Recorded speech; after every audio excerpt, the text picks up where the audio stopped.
Everybody and welcome to St Mary's Berrington. We're 2 miles outside Petersfield and 15 miles south. Yeah. Yeah. I'll try again. Hello, everybody. Sorry about that. Welcome to St Mary's Berrington. We're 2 miles outside Petersfield in Hampshire and about 15 miles north of Portsmouth. We're in a lovely 12th century church, and I hope you're in the right place. We're here to talk about mental health and well-being and the role of the church. This 12th century church is one of the coolest places in the country this evening. It's a place of worship. People have worshipped here for 800 years and more. It's a place of peace and beauty. It's a place of warmth and hospitality.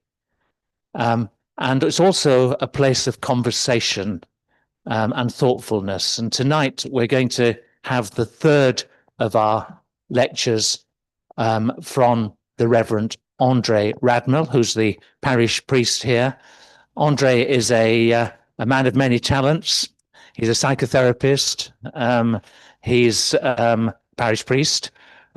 He is a coach, an actor, and I'm sure he'll tell you that he's lots of other things as well. He's going to use all that experience to talk about the role of the church, particularly in addressing issues of mental health and well-being, and answer the question, is the church still a hospital for the soul, a place of healing?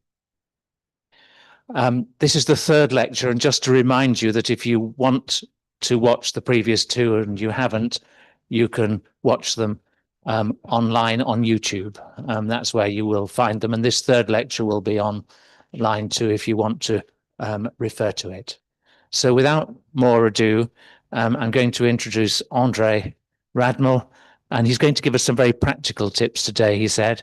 So over to you, Andre. Can we give him a warm welcome?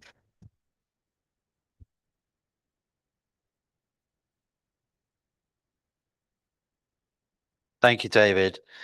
So it's good to be with you. And if you're joining us for the first time today, I hope that this will work really well as a freestanding session. I'll be referring back a little bit to things we've talked about so far, but I'll give a kind of summary of that before we go much further anyway.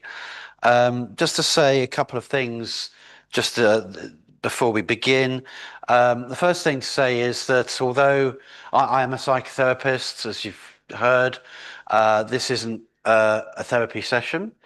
So although some of the ideas that I'm putting out will be, I suppose they're therapeutic, but I'm not kind of doing therapy as such. If there are things that get kind of flagged up for you or triggered, there are some references to contact places that you can reach out to at the end of this, which will be up on the screen. So just to say that. Also just to say that I mean, I think it's worth saying each time we've had these sessions is that the church, of course, I'm proposing the idea the church can do quite a lot actually to support people's well-being and mental health. But of course, there is a line at which the church needs to refer onwards, or, you know, statutory services or mental health services might need to be involved. And that's one of the things that, of course, we think about in terms of safeguarding as well. We do have a high priority on people being safe, and safeguarding is really key to that. Now I'm going to give you a bit of a recap of what we've covered so far. One of the main ideas that I have been reflecting on when I look at the society and the culture that we're in is that people have kind of found themselves often in a state of exile. I went up to the Northumbria community, which is a kind of residential community a Celtic orientated community back at the beginning of the year. And one of the key phrases that they use is based on this idea of being in exile is, how do we sing the Lord's song in a strange land? And what I like about that is that there's an acknowledgement that there is a kind of exile going on, but there's also an acknowledgement of hope and connection with the Lord's song. The big issue for me that underpins quite a bit of issues with well-being is disconnection from oneself. I suppose at the extreme end of that, you might have disassociation, but also disconnection from each other. We live in a very fragmented society, and in a sense where we've never been more connected, but we've never been more lonely. But there's also the disconnection from God. God can either feel like a kind of rather abstract principle or a set of ideas or doctrines, but they're some way off from our own lived experience. And I think that on top of that, you could overlay it with a kind of lack of trust in institutions, any institution really, and the church is one of them. Because, of course, historically, the church has been the body that's held a lot of, particularly the crunch points of life together, whether it's births or deaths or marriages, for example. Now, I've put forward the view that the church can be a place in which people find themselves belonging. It can be a place of hospitality. It can be a place of connection. But if that's to be authentic, then that needs to be across the whole gamut of people's experiences. And we have an incredible resource, I think, in the texts of the Bible, where there is a kind of sense of every type of human experience being represented. So we're not living in a pie in the sky when you die kind of religion. We're actually connecting here potentially, well, with the entirety of human life and suffering, death and resurrection. Now, in the last session, I talked about re-enchantment, and this seems to have really caught some people's imagination. What do we mean by re-enchantment? Well, I think that re-enchantment is something that people are looking for in the culture. There is this thing called the quiet revival going on, and there's been some dispute about, whether statistically it's as significant as it seemed at first.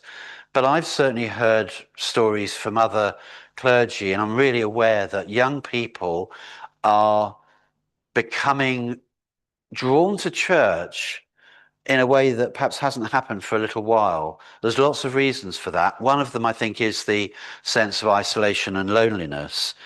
But I think another reason is a search for authenticity and mystery, and something solid to hold on to in a world where everything seems to be fragmented and it's hard to know what or who to trust anymore. Now, this is a tricky area in a sense, because there is narratives out there in the world about the church that are not that positive and lead people sometimes to feel the church is not a place that you can trust people. But even despite that, I think there is still a discernible move towards exploring at least what church may have to offer. And I think that part of that is looking for something authentic and real. So I'm not talking about a set of logical arguments. I'm not talking about a set of doctrinal positions. I'm not saying they're not important, they are. But I think what people are really looking for is experiential, grounded, embodied reality that is also transcendent. We talked about this a little bit last night in terms of it's not just about that connection with the spiritual transcendent realm. It's also a connection with the earth reality that we live in day to day in our bodies. It's actually some kind of synchronicity between the two. So I think that when we think about what is it that we can offer people who perhaps come feeling quite burdened, fragmented, isolated, but looking for something real, is authenticity. What I don't mean by authenticity is putting on our Sunday best and looking like everything's fine all of the time and pretending like being a Christian is a trouble-free life, because I think that's not true. And if that's the message people get, they will spot it and they'll know that it's not authentic and they won't connect to it, because there's one thing that's really uppermost, particularly in younger people's culture and mindset, which is it needs to be real. It needs to be real, because the world offers a plethora, a supermarket, a hypermarket of unreality that people can connect to at any moment, all the time, through technology. So I think what people are looking for is almost kind of old school, like even buildings like this have become very attractive because it's got the weight of history to it. It's got the weight of prayers said over hundreds of years, soaked into the stone around us. It's got the weight of people worshipping and serving and caring for their communities over hundreds of years. You know, there's a big move at the moment here and to some extent in America, I think, which is not that reported, towards the Orthodox Church. And again, often involving younger people. And I think it's because it's that search for majesty and mystery and something to really get hold of, a kind of anchoring. The other thing that I talked about yesterday was about big stories. You know, the church has a big story to tell. It's a story of creation. It's a story of separation. It's a story of sacrifice, Christ dying on the cross, resurrection, reconnection, and re-establishment of connection and relationship with not only God, but with each other as well. So in this session, I'm going to talk a bit about some practices that might be helpful. I'm not saying we have to do all of this. We can just take what you find helpful. And then we'll have a bit of time for question and answer, maybe a bit more time today for that than we've had in previous sessions, because you can ask questions about any of the stuff we've talked about, not just tonight. Now, you may be aware that there is quite a significant movement at the moment in the States and here towards toolkits for living a good life from a Christian worldview. So here we're thinking about writers like Dallas Willard, Roger Foster, John Mark Comer, and sometimes these are described as spiritual disciplines. Sometimes they are described as kind of practices, practicing the way. Now, I think that there's quite a lot of good things in this, and a lot of these practices are quite ancient. Actually, they're not exactly new. But from my experience, I got hold of one of these books a year or so ago, and I think I tried. I know I didn't know what it was. It was online. It was actually a complete package of spiritual practices online, and there was about 20 of them. And I actually tried to start doing what I was being invited to do, and very quickly got fed up with it. Very quickly, because it seemed completely unachievable. And also I started to realize it would probably take up every waking minute of the day to be doing all of these different things. So, I mean, how much time do you need to do fasting, to do solitary prayer, to do going on a pilgrimage, to do the examen at the end of the day, where you look back at the day and see what God did in that day for you. It just goes on and on. Now, these things are amazing and helpful, but I think there's a bit of a government health warning with it. Don't try and bite off more than you can chew. Because especially when we're thinking about a world where people may be really under pressure, they might be having mental health crises, they might be having social crises, family crises, there might be issues around lack of money, lack of opportunity. When you get all these pressures going into the pressure cooker, the last thing you're probably going to want to think about is whether you should be fasting that day, or one of these other disciplines. So I'm putting that out there because I think we have to be realistic, but I think maybe we can take something from this and offer it to other people, but also to ourselves. So what I'm talking about here is we're thinking about a community where people feel less alone, where anxious people can breathe again, where people don't have to pretend, where grief can be held, not hurried. And there are some ideas around how we can do that. Now, the first thing that I want to say is, where do you think church is? Is church in a building like this? Well, we certainly have church services in buildings like this. But if we think about the model of Jesus and how Jesus interacted with the community that he was in, he would be often found in public spaces where people would meet. So it was probably about 6 months ago. I was at the pub down the road from here, and I was with a friend of mine from here, and we were just chatting to some local people, and then my friend said, "Oh, Andre's he's the priest down the road at the church." And this guy that we were talking to, he was like, "No, that is not possible. You are not the priest. You can't be." And we're like, "No, he really is." "No, you're joking. You're joking. You can't be a priest." "Well, look at you. You can't be a priest. You're in here drinking with us." But the thing was, he had a kind of map or a script in his mind, and I didn't fit it.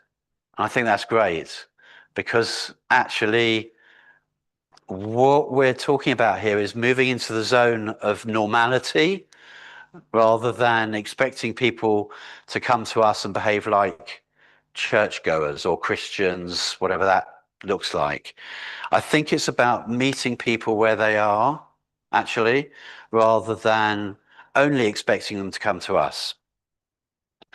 And that's kind of incarnational. I haven't really talked about incarnational theology much, but I suppose if we're thinking about how Christ interacted with all aspects of society, actually, it was really incarnational. It was God with us. The other thing to say is about how we connect. I've talked about connection quite a lot, but just to restate really that we're connecting in 3 directions at once. We're connecting to God, we're connecting to each other, and we're connecting to ourselves. Now, speaking maybe a bit more as a therapist now, what I've noticed is that if the only connection is with God, that's brilliant. That's great. But there can be a kind of slightly disembodied, separate sense of being a bit disconnected from the body sometimes, if that's the only place that we focus on.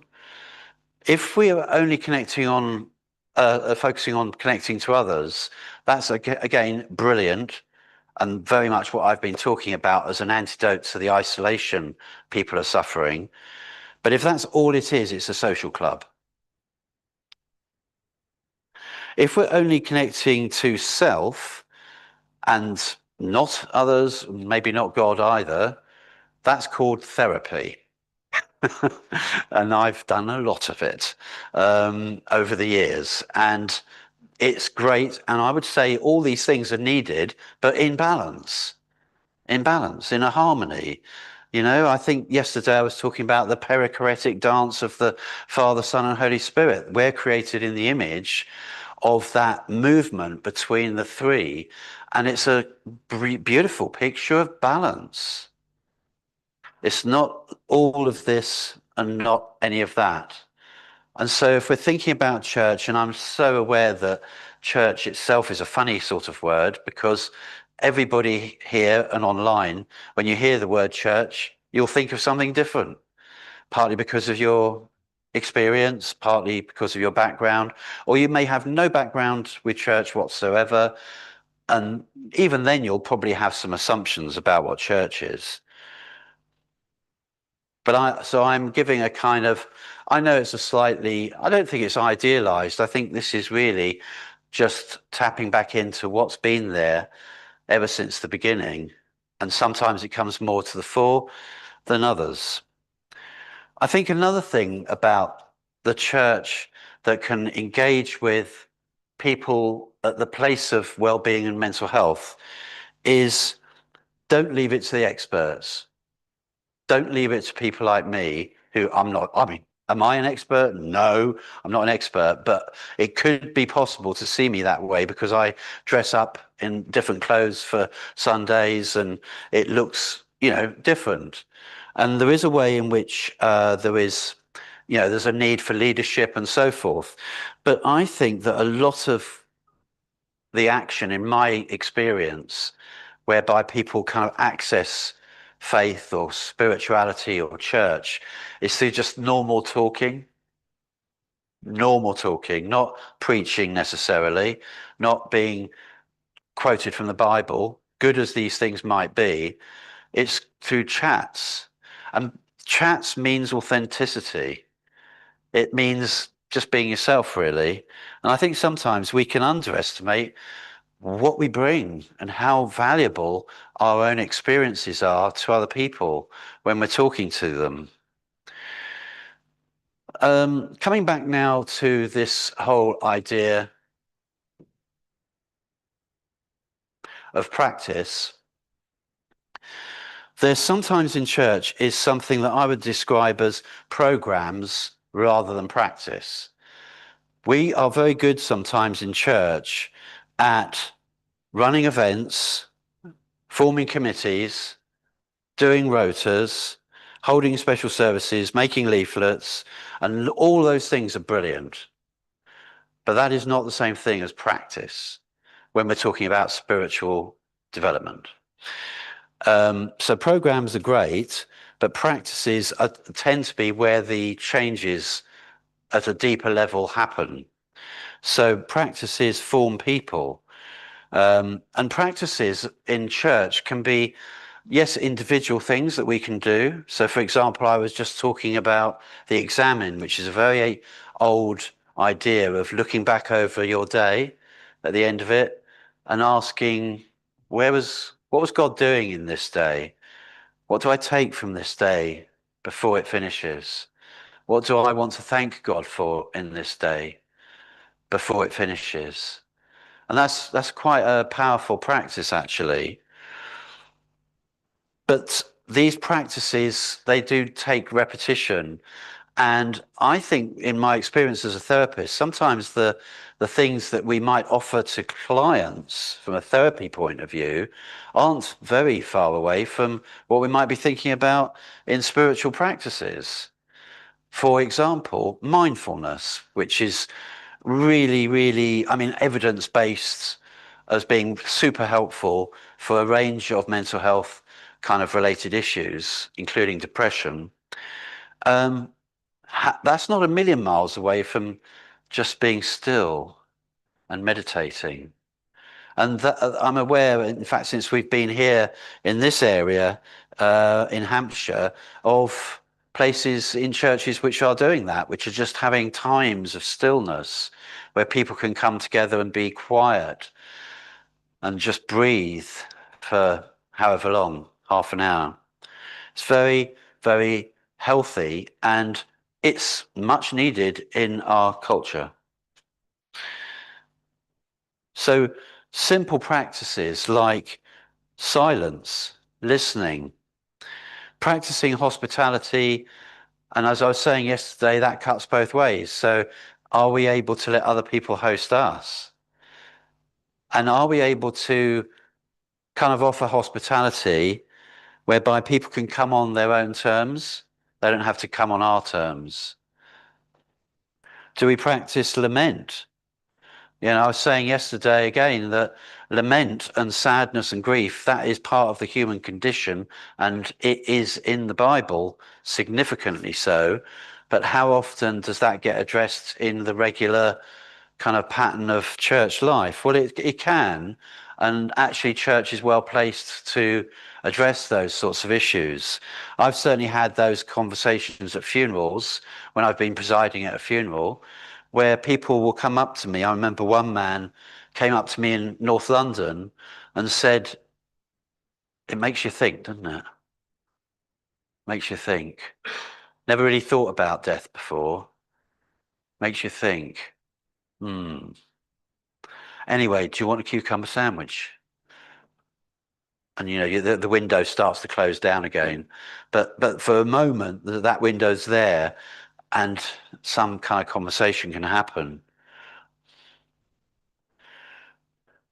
I think sometimes what people are looking for, it's authenticity, but it's also a kind of experience which is going to actually land for them in a way that makes a difference. I think people are quite experiential orientated in our culture, and that's just human nature. And I'm not suggesting that the church should be a theme park. I mean, you may be familiar with this phrase that was around a few years ago, which is seeker sensitive services. And we were a bit involved with seeker sensitive services. And at their worst, that could be just sort of doing a lot of stuff that would be entertaining. Now, I'm not adverse to being entertaining. As you heard already, I used to be an actor. So being entertaining is not a terrible idea for me. But if it's just entertainment, it can be a bit thin and empty. And actually, there's people who do entertainment in the world a lot better than what you might get in church. So why would you go to church? Why not just go to a Taylor Swift concert or Harry Styles concert, which I saw the other night? Harry Styles is an entertainer, and he was entertaining, I mean, tens and tens of thousands of people in Wembley for 11 nights straight. That's entertainment. But when people come to church, no, they don't need entertainment, but they do need something that's really going to be experiential. Now, C.S. Lewis wrote in The Weight of Glory, it would seem that our Lord finds our desires not too strong. That's the desire for connection or life, but too weak. We're half-hearted creatures, fooling about with things like drink and ambition, when infinite joy is offered us, like an ignorant child who wants to go on making mud pies in a slum because he can't imagine what is meant by the offer of a holiday at the sea. We're far too easily pleased. And I think that's really speaking to the heart of our culture. And we do need to be alongside those who are mourning, to weep with those who weep. But I think there's also a counterbalance, which is there is something of joy in the church. The church has something to offer the world, which is joy, I mean, like really felt, experiential, not just a concept, not just an idea, but something that lands for people in their hearts and minds and bodies. So this idea of how we might think about the things that we do together as church, whether it's services or whether it's social gatherings or whatever. Well, when we think about services, I think I mentioned this again already, but I come from a background which is different in many ways to this church environment that we're in here. I come from an urban background in North London, quite big church comparatively, pretty contemporary, a strong focus on sung worship and kind of emotional expressionism as well. And even to the point of just being overwhelmed by the presence of God and joy. And then I've come here and something else has really struck me, which is a beautiful balance, a beautiful synchronicity, which is, as I said again previously, the Eucharistic focus of gathering together around the table of God as community. Because the issue sometimes with that kind of big, kind of experiential moment is it can be quite individualistic. It can be me experiencing something on my own.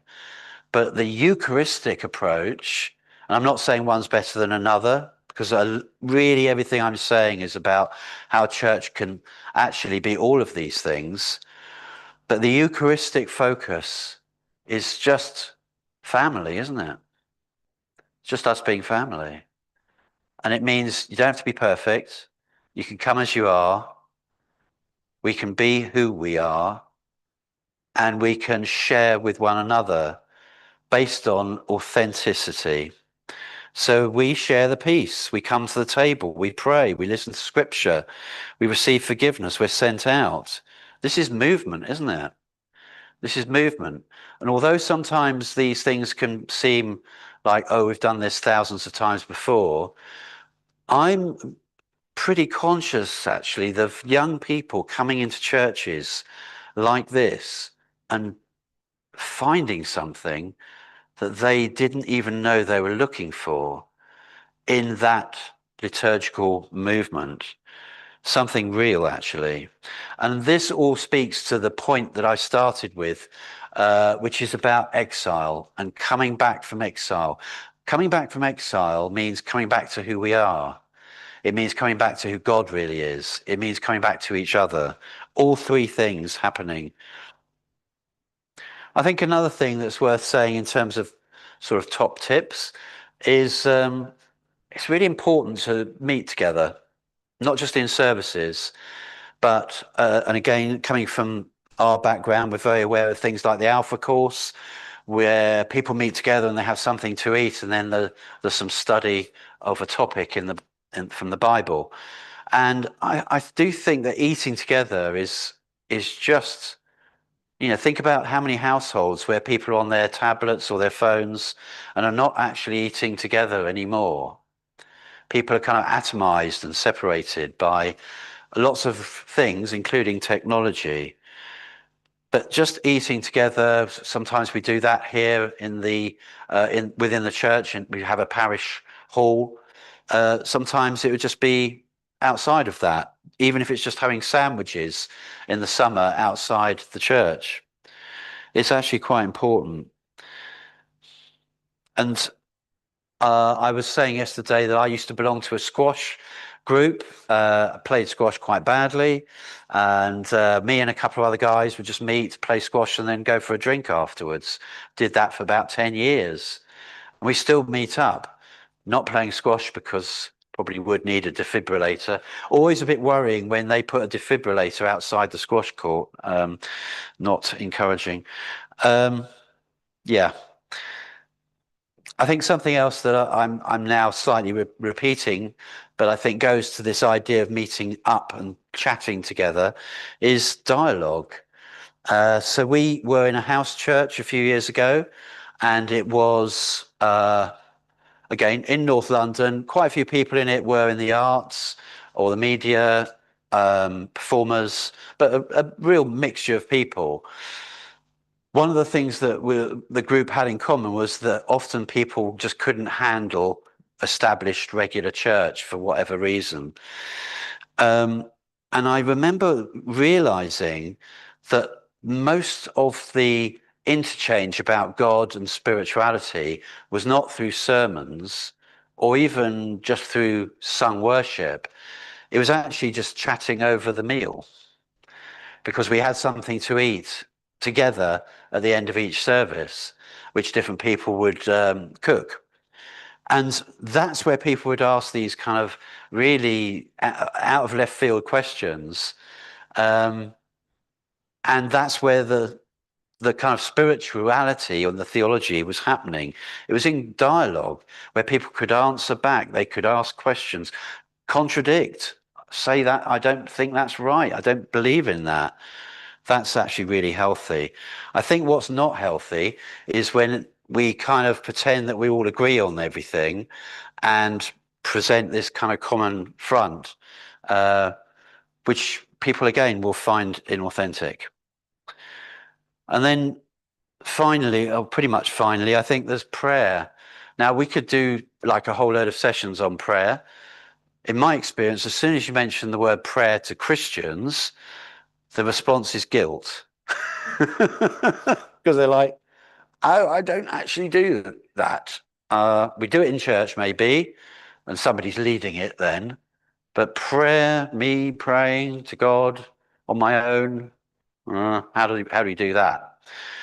The reason this is really important to the argument that I've been making in these webinars is one of the burdens and one of the real pressures, I think, on young people, but actually across the board, is the sense that we have to create our own identities.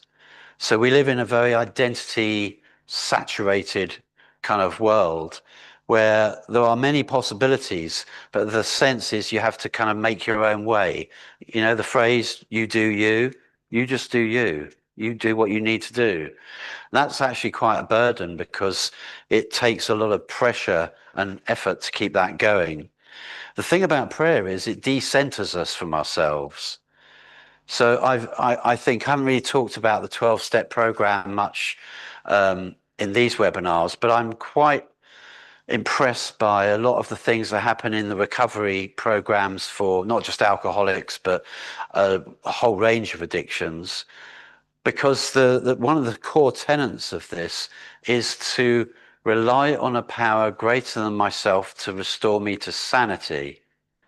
It's very good. To restore me to, so in other words, I'm not going to get there just under my own steam. I need help. Even if I don't understand who God is, and in the 12-step program, the idea of who God is quite elastic. But it's that other focus. It's moving outside our own horizon. And really, that is where we get back into that experiential connection with a power greater than ourselves and external to ourselves as well. Yeah. Yep. So another thing that in terms of like top tips is Sabbath. Now, I suppose traditionally this would be on a Sunday, but because of lots of reasons to do with work patterns and so forth, that's shifted. But the principle of Sabbath is to take rest. How good are we? How good are you at taking rest? What does that even mean? Does it mean sitting on a sofa eating chocolates and watching Netflix? I don't know. It might. But I think the real heart of this, from a spiritual point of view, is that rest means stepping back from the whole effort of trying to make it all happen in our own strength. It means stepping back and acknowledging that there is a power greater than ourselves called God, and we're just looking at that, however we conceive of that. That is an antidote to quite a bit of stress, I would suggest. So Sabbath is a stress-busting exercise, actually. And it's not about whether we go to the shops or not on Sundays or, whatever it means to you, but it is about rest. We live in a culture which is almost pathologically allergic to rest. People's sleep patterns are completely up the creek. I have this watch. I'm not going to tell you the branding of it, but it tells me exactly to the minute how much sleep I've had. Not only that, but what my heart rate was doing and whether I'm prepared to face the day. And it also give me a score. I think today was 56, which is all right. It's not brilliant, Sometimes I've had 90 something, and it's like, yes, go to the gym now, get down there now, do it, because you're ready to go. And sometimes it's a lot worse. But we can get ourselves caught up in all of these things, but rest is stepping back. And I hope that church can be a place of rest where there doesn't have to be just another slew of busyness, but can be a stepping back and breathing and connecting with God and each other. All these things I would suggest are super helpful in an age of stress and worry. So when we're thinking about rest, I think it kind of detaches people also from negative stories. I was talking yesterday, I think, about big stories, recovering the big story of who we are and who we could be. But those stories are often way bigger than the stories we've been told by our environment, our families, our culture, and the experiences that we've had in life. Sometimes those stories diminish us.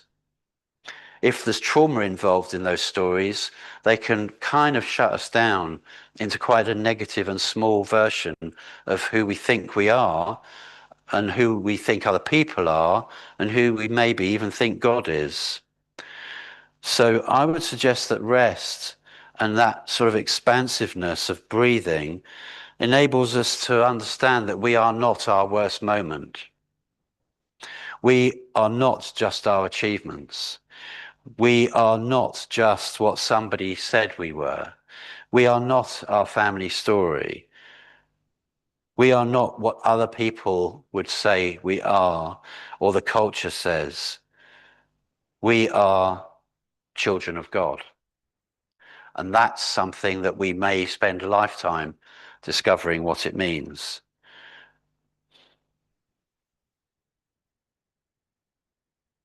I think that's probably pretty much it, and we're almost at time.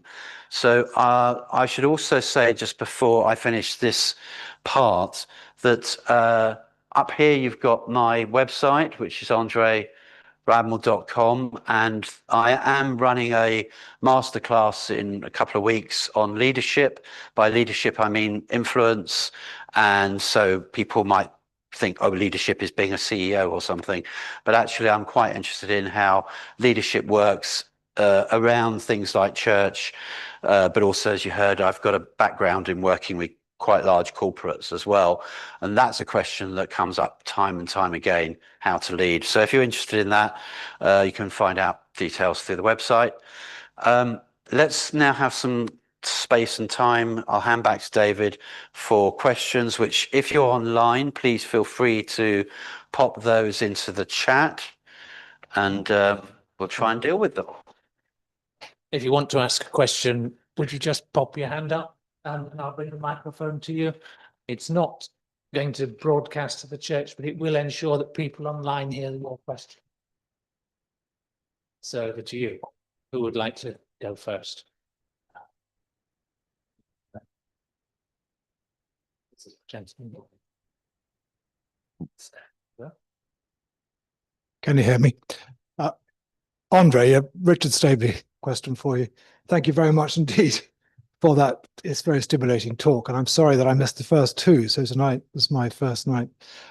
You talk about the desire for re-enchantment out there, or Yeah. desire for that. Yeah. And you talk about the way in which we might, as churchgoers and church members and as Christians, respond to that and get alongside people. Yeah. So I find in many of the dialogues I have with many of my friends in my sort of social network, the conversation goes something like this. I know God probably exists. Yeah. I tend to experience God through amazing music or Yeah. nature, spring, church, Yeah. but not church. And you wonder as a Christian, given in some sense as the subtext of what you were saying is that we as Christians have a responsibility to get out there and do something about the need for disenchantment. Yeah. How far I should push it really in the conversations that I have with them. Yeah. So, I mean, I think that just the fact that you have those conversations and somebody can say those things is great, because you've got authenticity for a start. That's really somebody saying what their truth is.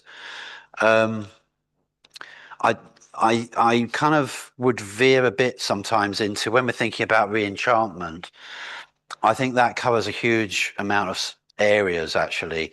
So some of that I think is about some of it I think moves into creative areas. So I think when you talk about connecting with music or connecting through some kind of artistic kind of experience, I'm all up for that. You know, from my background, I'm very up for the theatre, music, and all these areas. I mean, I think we could do 3 more sessions just on that, um, because they are ways. When I go to an art gallery, they are often ways of moving into transcendent spaces.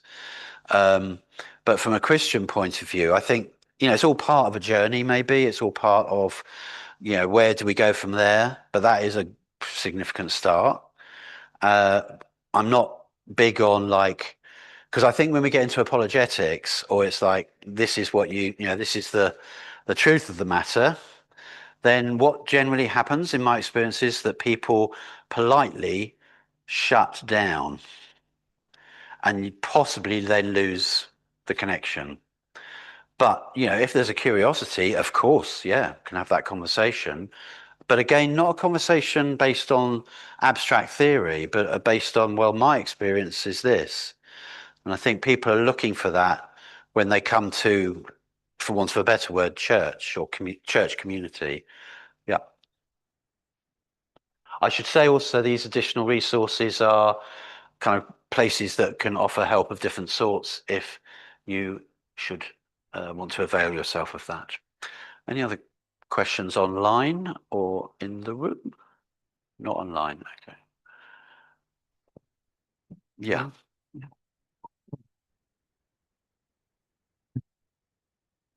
Yeah. Well, thank you. Andrea, another good talk. Thank you.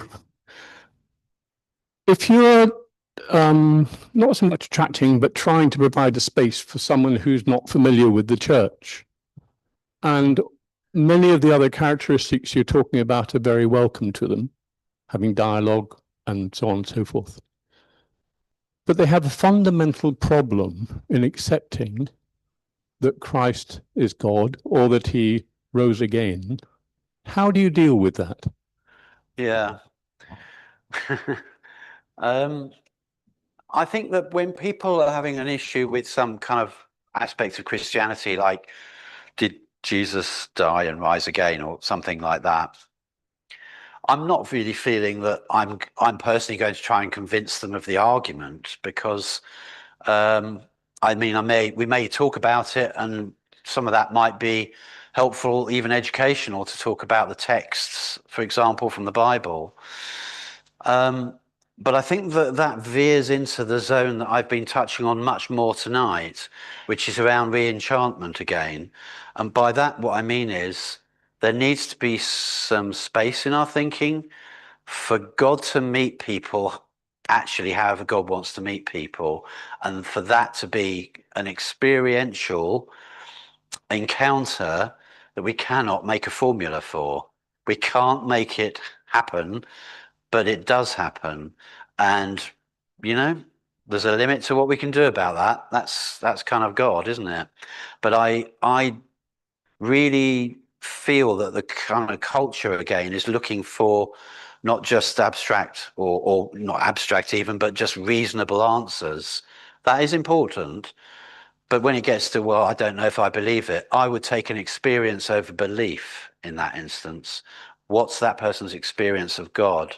And get that, to me, is the starting point. Experience. Experience. That's what the culture is crying out for. Experience. Any other questions?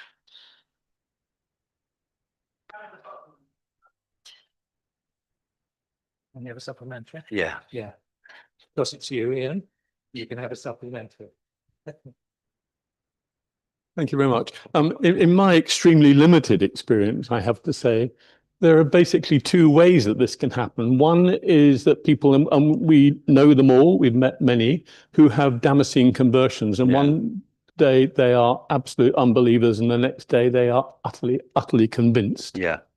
But for the vast majority of us, Yeah. it's frankly a hard slog. Yeah. And it is through little incremental changes of experience within an environment which allows that to happen. Yeah, that's very which, important. to my mind, is Yeah. what we should be trying to construct. Yeah. No, well, that's what I've been talking about for the whole of the 3 webinars, which is that we, from the point of view of the church, when we're looking at the church, what I've been talking about is creating an environment in which people can, again, feel heard, seen, accepted, connected. And it's in that environment, which I would describe as conditions of safety, actually. So when we talk about safeguarding, that's what we're looking at. We're not just looking at kind of a tick box exercise or filling in forms. We're talking about the environment, the whole environment being warm and safe and connected in that way, whereby people then can have, they may have experiences, or they may just be working it out in that kind of day-to-day way that you're describing. That was more my journey, actually. I didn't have a Damascene conversion particularly. I prayed the prayer of conversion when I was about 17, and then nothing seemed to happen, so I did it about 6 more times in the next 2 days just to see if that worked, because the blinding light didn't actually arrive for me and the flash of lightning was absent. So I thought, well, I must have done it wrong, must have said it the wrong way or missed a word out. So I'm very familiar with that approach. But then over the years, things do kick in, and they're usually unexpected as well, those points of connection. Any other questions? Or you could have reflection on any of the things we've talked about in the last 3 webinars. Perhaps I could have a question. Yeah. Could I? Because I think in different ways people are asking the same sort of question. I've been pondering that if you are disconnected and lonely, then the hardest thing is to seek help and to seek connection. Yeah. And then the hardest thing can be to come across the threshold of the church. Yeah. Or to seek a conversation with the parish priest, like your person in the pub. Yeah. So you've got a double problem, haven't you, if you are lonely and disconnected, is how are you going to come across the threshold? How do we get people to the warm place that you're talking about? We know that we can do it when people come, but how do you get them to come? Yeah, I mean, that's the kind of fundamental question, I think. So I don't know if anyone's familiar with this idea of men's sheds. Has anyone come across men's sheds? We've got one near here, actually. Now, I've talked to some of the guys in the local men's shed. It's very interesting. What they do is they get together and they fix things in this shed near a car park near here. And they do it, I think it's open most days, I think. And I'm not being gender sort of specific, by the way, I'm just using this as an example, men's sheds. Now, that is an environment where people are actually doing an activity, and while they're doing the activity, some other things happen, like people start talking about what's going on in their lives, or they remember what they said last week and can check in. Well, how did it go when you visited your kids, or how did it go when you had to go to hospital last week? So you get this kind of cultural memory building up. And so I actually don't think we can expect people just to come over the threshold and find their way into established church. For me, I think that it's about us being in those places of meeting and having those conversations where people have points of meeting. So it could be a men's shed, it could be a different kind of group, mums and tots groups, whatever it is. there are a lot of those networky type groups, some of them online, of course, but they are points of connection. And I was quite influenced a few years ago by some church missional thinkers from Australia. Frosch would be one of them, and Hirsch was the other one, who very much worked on this idea that you kind of go to where the action is, don't wait for them to come to you. But again, in a spirit of, we're going to learn as well. We're not going in there just to bombard people with some Christian doctrine.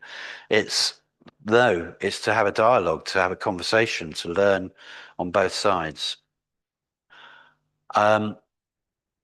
Also, I found today, and it was only published today, something quite interesting, which was from CPAS, which is a church kind of missional organization.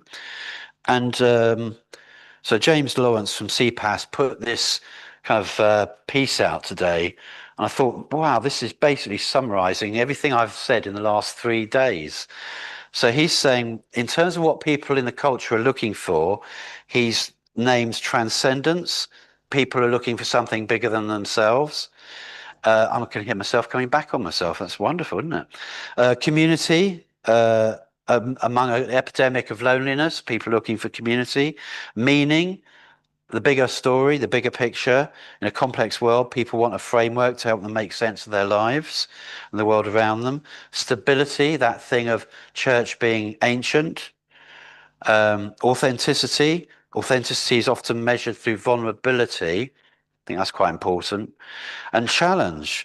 People actually want the full fat, it's described as the full fat, fully caffeinated Christianity, not a kind of life help, sort of life coaching type of version of Christianity with a Bible text stuck on the back of it, but actually, what are the challenges in this faith? And actually people, yeah, we go and we do all these challenges, you know, people do different challenges, whether they're to do with fitness or whatever. There is a kind of desire to be challenged as well. Thought I'd just chuck that in. Any other questions before we finish?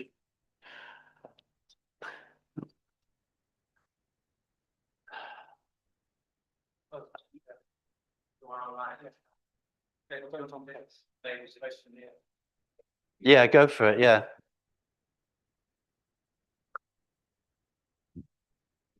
It's just about the thing that you just read out. What does he mean by vulnerability? Can you just sort of clarify that for me? Say that again. What do you mean by vulnerabilities?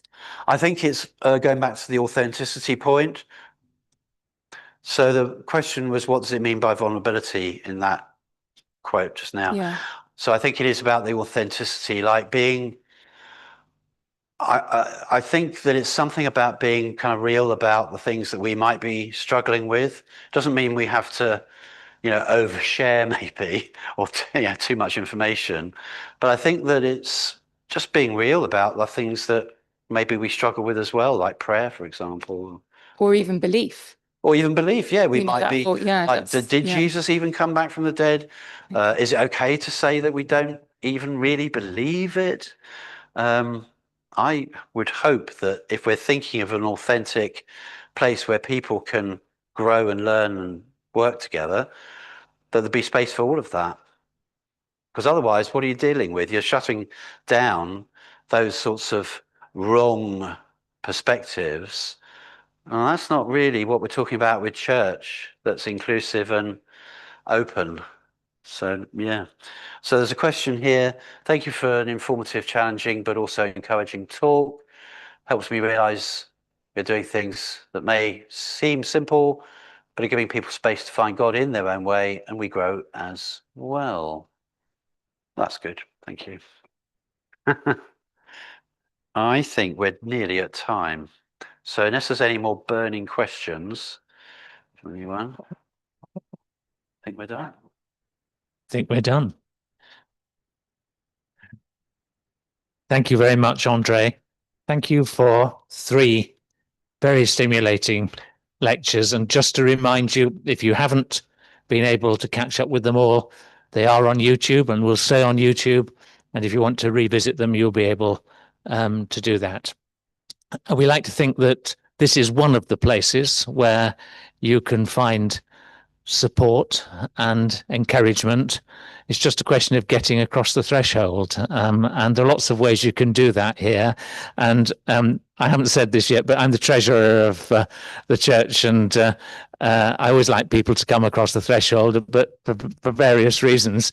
And next Sunday, another reason for coming across the threshold, of course, the best reason is to come to our Sunday service. But if you don't do that, another reason to come is for a lovely concert next Sunday afternoon, when we have a lovely professional guitarist who is the son of a villager here, who's going to play a lovely concert and maybe stimulate us in different way, maybe encourage us through music, maybe give us the chance just to come here and feel comfortable, and who knows where that may lead. So if you'd like to come to that concert, even if you're online, you might want to come to Buryton and enjoy this beautiful place.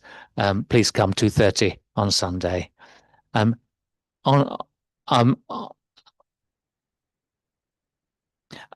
got to give you a practical warning, particularly that the people who are here, that the slip road onto the A3 south is closing at 9 o'clock today.